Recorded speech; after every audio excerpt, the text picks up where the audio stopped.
Hello, my name is Zoe Davidson. I'm a PhD student at the University of Bristol, and today I'll be presenting our theoretical findings on strain-balanced dilute bismuth and dilute nitride W-type quantum well lasers for gallium arsenide-based 1.3 to 1.6 micrometer lasers. This talk will consist of 5 sections. We will go through the introduction and motivation for such structures, our theoretical model for calculations, the laser structures that we are investigating, our results, and a summary and conclusion. The continued exponential growth of the internet dictates the need to develop energy-efficient telecoms. There are high intrinsic losses in conventional indium phosphide lasers associated with Auger recombinations. In addition, 1.3 to 1.6 micrometer indium phosphide-based quantum well telecom lasers generally require external cooling. This massively increases the amount of energy used by the internet. Highly mismatched alloys can reach telecom wavelengths by reducing the band gap and without massively changing the lattice constant. However, it is difficult to incorporate sufficient nitrogen or bismuth for such type 1 quantum wells. We investigate type 2 quantum wells as a way of reaching these higher wavelengths without the high requirement of nitrogen or bismuth composition. Highly mismatched alloys have been used in the past to create type 1 quantum well lasers, a schematic of which can be seen in the figure to the right.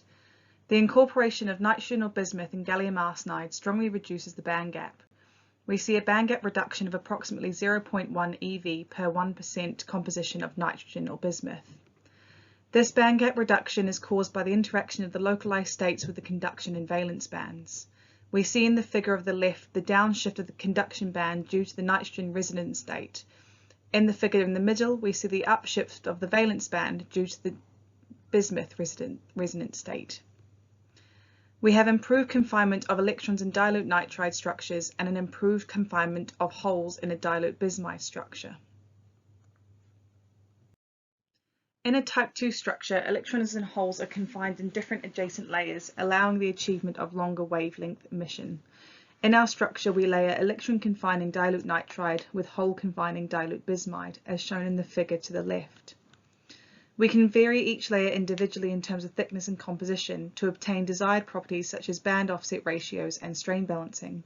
Strain balancing is made possible in our material system as dilute nitrides have tensile strain and dilute bismuths have compressive strain. Type 2 structures have reduced spectral gain in comparison to type 1 and thus intrinsically reduce Auger recombination rates.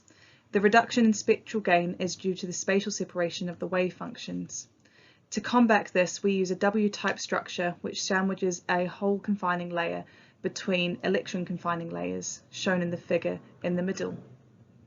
We can also see an increased photoluminescent intensity of the W-type structure compared to a type 2 structure in the figure to the right. But why use a W-type structure over an M-type structure? We make an M-type structure by sandwiching electron-confining layer with 2 hole-confining layers, which we see in the figure to the left. This is the inverse of the W-type structure. We have an increased valence band density of states due to an increased valence band anti-crossing and due to the dilute bismuths in the 2 hole-confining layers that create the M-type structure. However, the M-type structure does have an increased interband optical transition strength due to the increased overlap in the wave functions.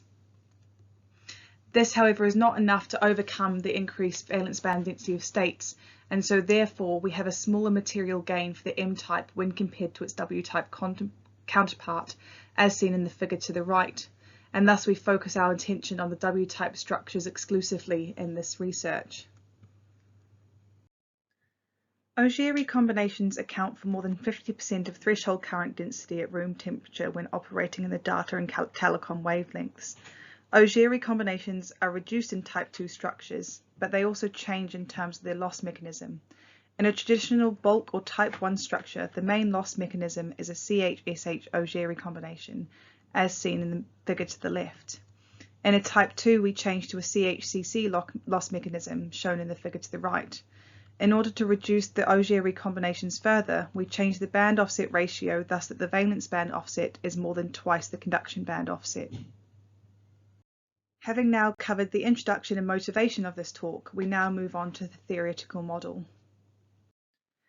We use a plane wave K.P calculation for the type 2 dilute nitride and dilute bismuth quantum well lasers. we use a 14-band Hamiltonian that incorporates the nitrogen and bismuth composition-dependent band intercrossing interactions. We also couple Schrodinger Poisson equations to account for the electrostatic effects, what we call a self-consistent calculation.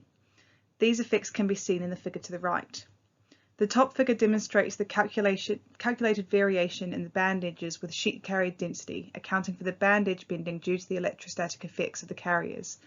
As the sheet carrier density increases, the more bent the band edge becomes due to the addition of the electrostatic attraction. The figure on the bottom shows the wave functions of the electrons in red and the holes in green, both without the electrostatic effects, which are the dashed lines, and with the electrostatic effects, which are the solid lines. We see that including the electrostatic effects draws the electron wave function towards the middle due to the electron-hole attraction.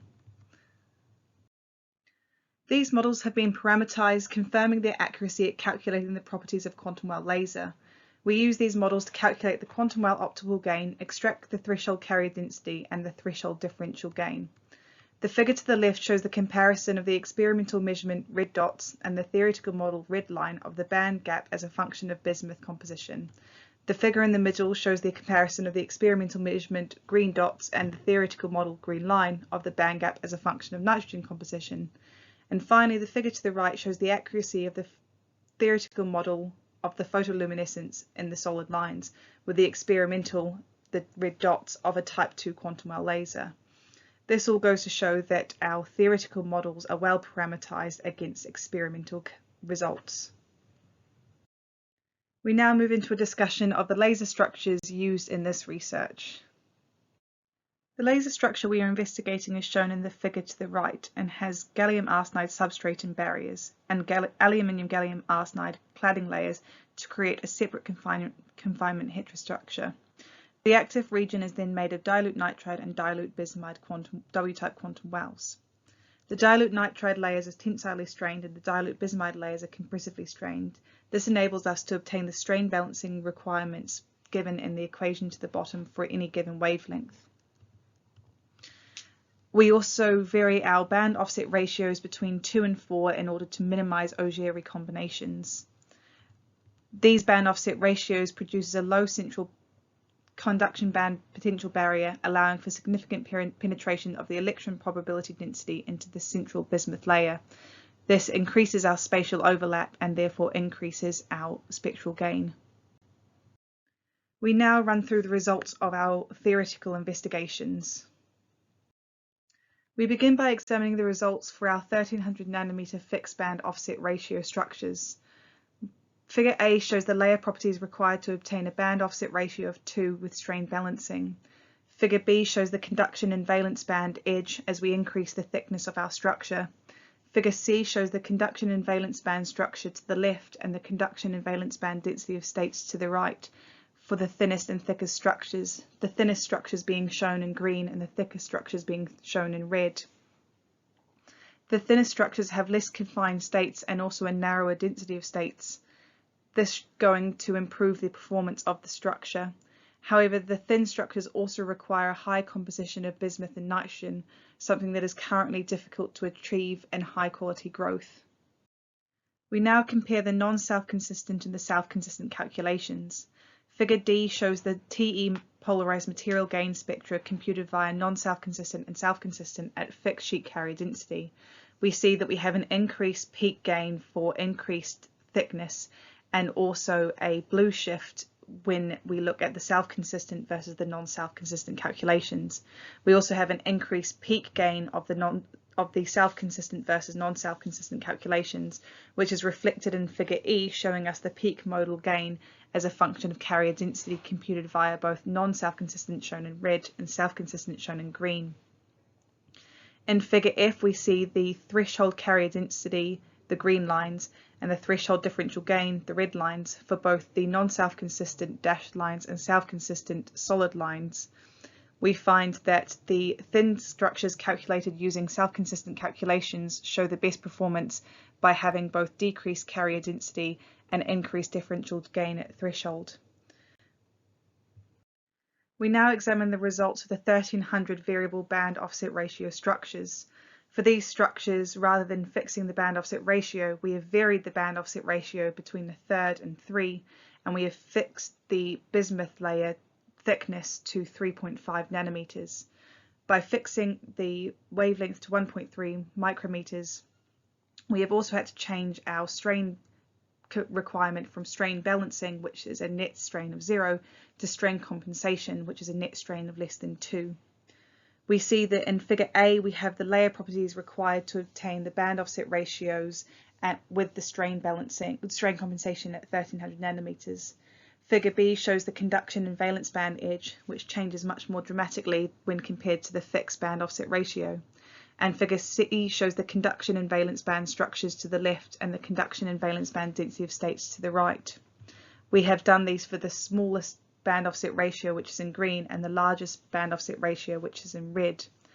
The large band offset ratio has the least number of confined states in the valence band and also the narrowest valence band density of state, which indicates an improved performance. However, these large band offset ratios require a very high amount of both bismuth and nitrogen compositions, something that is quite difficult to obtain in high quality growth at this point in time. We now compare the non-self-consistent and self-consistent calculations. Figure D shows the TE polarized material gain spectra computed via both non-self-consistent and self-consistent calculations at a fixed sheet carrier density. We find that the self-consistent calculations result in both an increased blue shift compared to the non-self-consistent and also an increased peak gain. This is then reflected in Figure E, which shows the peak modal gain as a function of sheet carrier density computed by non-self-consistent calculations and self-consistent calculations. And finally, Figure F shows our threshold carrier density, our green lines, and our threshold differential gain, our red lines, calculated both using the non-self-consistent dashed lines and self-consistent solid lines. We find that the large band offset ratio structures calculated using a self-consistent calculation results in the best performance by having both a decreased carrier density and an increased differential gain at threshold. I have also quickly included one of our sets of results for the 1550 nanometer fixed band offset ratios. The main reason for including these results is to show that the penalty blue shift of the self-consistent calculation does not increase with wavelength. The 1550 structures show promise, but high quality growth at the required compensations is extremely difficult at this point in time. Hopefully, as growth becomes more probable, we will see more pathways into the 1550 nanometer wavelength using these type 2 quantum wells. We now come to the summary and conclusion of this talk.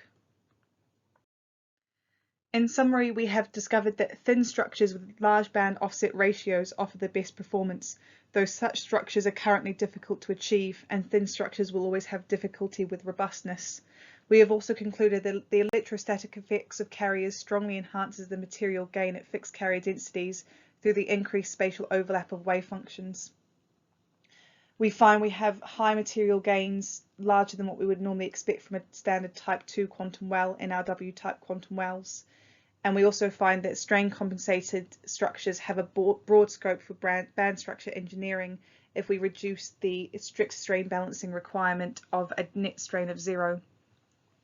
We have identified promising optimised structures for both 1300 and 1550 nanometer W-type structures, and we have shown that gallium arsenide-based type 2 quantum wells are a promising pathway to energy-efficient uncooled telecom laser operation.